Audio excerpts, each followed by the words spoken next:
की कहानी है स्वर्ग और नर्क। यमराज एक बुजुर्ग व्यक्ति के प्राण हरण करके ले जा रहे थे।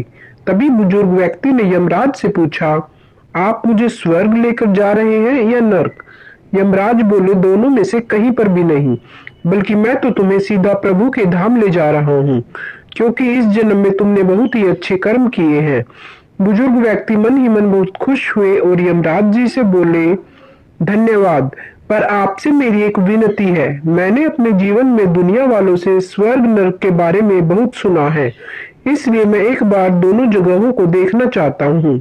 यमराज बोले, तुमने अपने जीवन में बहुत ही अच्छे कर्म किए हैं, इसलिए मैं तुम्हारी यह इच्छा पूरी करता हूँ। चलो हम स्वर्ग और नरक के रास्ते से होते हुए प्रभु के धाम चलेंगे। दोनों वहां से चल पड़े। सबसे पहले नरक आया। वहां पर बुजुर्ग व्यक्ति ने जोर जोर से लोगों के रोने की आवाज सुनी और देखा कि सभी लोग कमजोर शरीर के और बीमार जैसे दिखाई पड़ रहे थे। वहां पर बुजुर्ग व्यक्ति ने एक आदमी से पूछा, यहाँ आप सब लोगों की ऐसी हालत क्यों है? आदमी बोला, तो और कैसी हालत होगी? मरने के बाद जब से यहाँ आए हैं, एक भी दिन हम सब यहाँ खाना नहीं खा पाए, इसलिए भूख से हमारी आत्माएं तड़प रही हैं। बुजुर्ग व्यक्ति की नजर एक विशाल कढ़ाई पर पड़ी, जो कि लोगों के कद से करीब 200 फीट ऊंची होगी। उस कढ़ाई के ऊपर एक विशाल चम्मच लटका हुआ था और कढ़ाई में से बहुत ही स्वादिष्ट खाने की खुशबू आ रही थी। बुजुर्ग व्यक्ति ने उस आदमी से पूछा, इस कढ़ाई में क्या है? आदमी मायूस होकर बोला, ये कढ़ाई बहुत ही स्वादिष्ट हलवे से हर समय भरी रहती है। बुजुर्ग व्यक्ति ने हैरानी से पूछा, इसमें हलवा है, तो आप लोग पेट भरकर ये हलवा क्यों नहीं खाते? ऐसी भूख से क्यों तड़प रहे हैं? आदमी रो रो कर बोलने लगा, कैसे खाएं? ये कढ़ाई 200 फीट ऊंची है, हम में से कोई भी उस कढ़ाई तक पहुंच नहीं पाता। यह सुन बुजुर्ग व्यक्ति को उन पर तरस आ गया।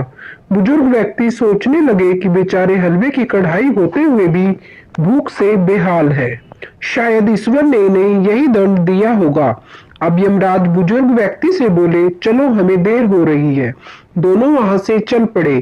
कुछ दूर चलने पर स्वर्ग आया। वहां पर बुजुर्ग व्यक्ति को सबके हंसने और खिलखिलाने की आवाज सुनाई दी। सब लोग बहुत खुश दिखाई दे रहे थे। उनको खुश देखकर बुजुर्ग व्यक्ति भी बहुत खुश हो गए। वहां स्वर्ग में भी बुजुर्ग व्यक्ति की नजर वैसी ही 200 फीट ऊंची कढ़ाई पर पड़ी जैसी नर्क में थी। उसके ऊपर भी वैसा ही चम्मच रखा हुआ था। बुजुर्ग व्यक्ति ने वहां लोगों से पूछा, इस कढ़ाई में क्या है? स्वर्ग के लोग बोले, इसमें बहुत ही स्वादिष्ट हलवा है। बुजुर्ग व्यक्ति हैरान हो गए और उनसे पूछने लगे कि यह कढ़ाई तो 200 फीट ऊंची है, फिर आप लोग तो इस तक पहुंच ही नहीं पाते होंगे। उस हिसाब से तो आप लोगों को खाना मिलता ही नहीं होगा, आप लोग भूख से बेहाल होंगे। पर मुझे तो आप सब बहुत खुश लग रहे हो, ऐसा कैसे? इनमें से एक आदमी बोला, हम सब लोग तो इस कढ़ाई में से पेट भरकर हलवा खाते हैं। बुजुर्ग व्यक्ति बोले, पर कैसे? कढ़ाई तो बहुत ऊंची है। वह आदमी बोला, तो क्या हो गया, कढ़ाई ऊंची है तो? यहाँ पर कितने सारे पेड़ हैं। हमने इन पेड़ों की लकड़ी ली, उसको काटा और कटी हुई लकड़ियों को जोड़कर एक विशाल सीढ़ी का निर्माण किया। उस लकड़ी की सीढ़ी के सहारे हम कढ़ाई तक पहुंचते हैं और सब मिलकर हलवे का आनंद लेते हैं। हैरान होकर बुजुर्ग व्यक्ति यमराज की तरफ देखने लगे।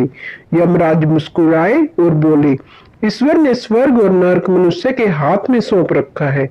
चाहे तो अपने लिए नरक बना ले, चाहे तो अपने लिए स्वर्ग। ईश्वर ने सबको एक समान हालातों में डाला है। उसके लिए तो उसके सभी बच्चे एक समान हैं। वह किसी से भेदभाव नहीं करते। वह नरक में भी पेड़ पौधे, नदी, झरने और भी बहुत सारी चीजें थी। पर वह लोग खुद ही इतने कामचोर और आलसी हैं कि उन्हें हलवा हाथ में ही चाहिए। वह कोई मेहनत नहीं करना चाहते, इसलिए भूख से